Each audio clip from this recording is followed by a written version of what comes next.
Shalom Bapak Ibu Saudara terkasih, salam sehat, salam sejahtera bagi Bapak Ibu dimanapun berada. Bertemu lagi dengan saya Pendeta Roni Kusno Sihaan. Kiranya lewat channel ini Bapak Ibu boleh terberkati mendengarkan ayat renungan firman Tuhan. Terlebih dahulu kita berdoa. Terima kasih Allah Bapa di surga atas kekuatan, kesehatan yang Tuhan berikan kepada kami hingga hari ini. Tuhan, kami mau mendengarkan firman-Mu, penguat iman kami boleh bertumbuh di dalam Tuhan, dan pengetahuan kami bertambah.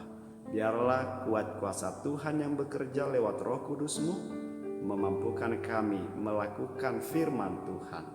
Bersabdalah kepada kami siap mendengarkan-Mu. Dalam Yesus Kristus kami berdoa. Amin. Bapak Ibu Saudara terkasih, renungan kita tertulis dalam kitab Amsal pasal 24 ayat 10. Jika engkau tawar hati pada masa kesesakan, kecillah kekuatanmu. Shalom. Tawar hati adalah sifat dalam hidup seseorang. Biasanya itu disebabkan oleh berbagai hal. Ada itu karena kelelahan, ada itu karena kegagalan, atau perlakuan, tekanan, atau hidup dalam ketakutan, sehingga dia tidak punya pengharapan. Memang kita harus akui menjadi orang Kristen bukanlah mudah. Seringkali kita dihadapkan dengan berbagai godaan duniawi yang jauh lebih menarik daripada menerima Kristus. Padahal ketika kita mengikuti dunia, tingkah laku kita tidak lagi mencerminkan Kristus yang hidup di dalam kita. Lalu bagaimana sebenarnya sikap kita? Bagaimana kita harus mengalahkan dunia dengan keduniawiannya? Saya mau katakan Bapak Ibu, kalau saudara sukses, kalau saudara maju atau sedang naik daun, atau saudara diberkati, pastikan engkau semakin dekat dengan Tuhan. Kenapa? Karena akan banyak orang yang iri pada saudara. Tetapi biarkan mereka iri, karena memang saudara tidak bisa menyenangkan semua orang. Tuhan saja ada musuhnya, yaitu iblis. Makin kita diberkati, ada saja orang yang iri sama kita. Itu sebabnya saya katakan harus semakin dekat Tuhan.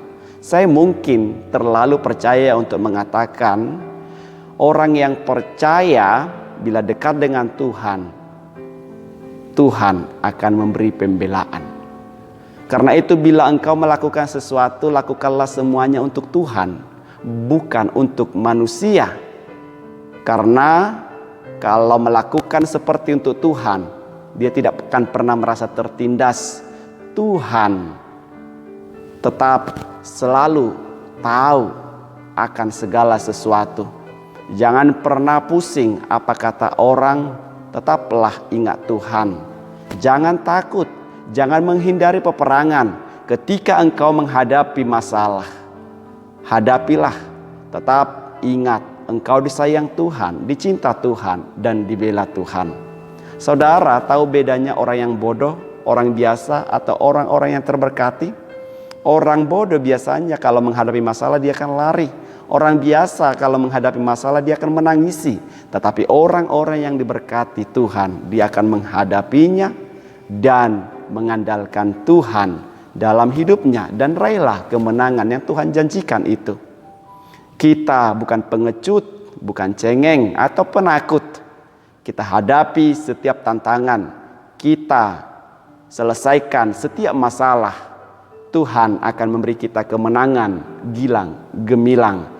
Jikalau saudara menghadapi masalah, yang pertama yang ada dalam pikiran saudara adalah Tuhan beserta saya dan saya akan hadapi.